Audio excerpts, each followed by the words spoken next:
Welcome friend my channel YouTube channel technical अड्डा। मैं इस वीडियो में आपको बताने जा रहा हूँ bill of exchange. Bill of exchange क्या है? बिल ऑफ एक्सचेंज एक प्रोमिसरी नोट्स है जो एक सेलर अपने बायर को देता है और बायर उस पर कॉन्ट्रैक्ट एग्रीमेंट करता है कि वो फ्यूचर में उसको पे करेगा। बस उसी को बिल ऑफ एक्सचेंज कहते हैं। कुछ हार्ड नहीं है, बस समझ सकते हैं कि वो चेक है। जैसे कि चेक क्या होता है, हम लोग किसी को चेक देते हैं तो जब फिल करके जितना अमाउंट देते हैं वो बैंक में जाता है और बैंक में उससे पेमेंट मिल जाता है, किसी तरह का प्रॉब्लम नहीं होता है। बस उसी तरह का मैं आपको इसको डीपली बताता हूँ।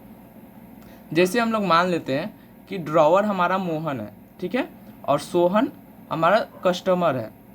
तो जब मोहन सोहन को कोई प्रोडक्ट सेल करता है, सप्लाई देता है, तो होता क्या है कि ये दोनों अलग अलग कंट्री के हैं। तो जब अलग अलग कंट्री के हैं तो जब जब मोहन सोहन को कोई प्रोडक्ट देगा तो उसको एक चीज़ का वो प्रॉब्लम होगी। वो क्या है कि ये पेमेंट देगा या नहीं देगा।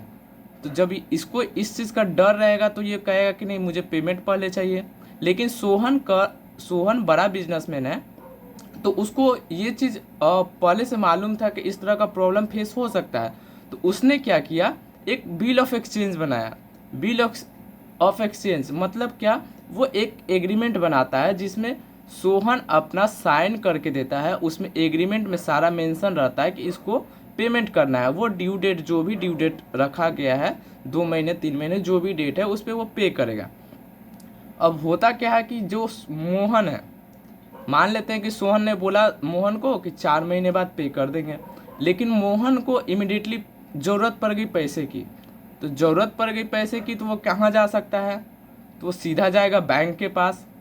बैंक के पास जाएगा तो बैंक क्या करेगी, वो बिल ऑफ एक्सचेंज को, इस बिल ऑफ एक्सचेंज को वो यूज करेगी। मतलब कि वो बिल ऑफ एक्सचेंज को सेल करेगी। जो सेलर है वो बिल ऑफ एक्सचेंज को सेल करेगी। तो मान लेते हैं कि सोहन को जैसे कि 1 लाख रुपए देने थे, तो 1 लाख देने थे, तो कह सकते हैं कि अगर वो मोहन जब बैंक में जाएगा तो बैंक को क्या बेनिफिट होगी।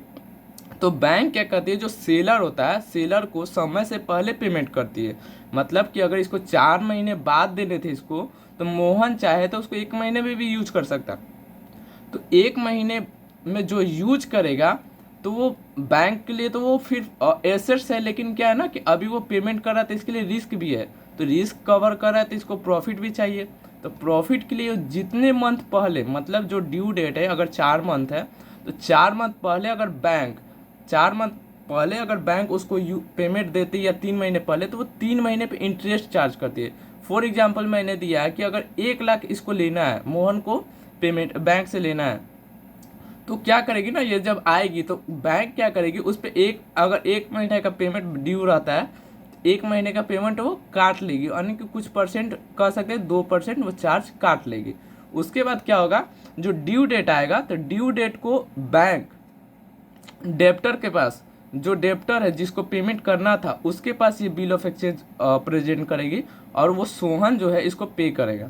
बस यही बिल ऑफ एक्सचेंज है, इसमें कुछ और प्रॉब्लम नहीं होगी।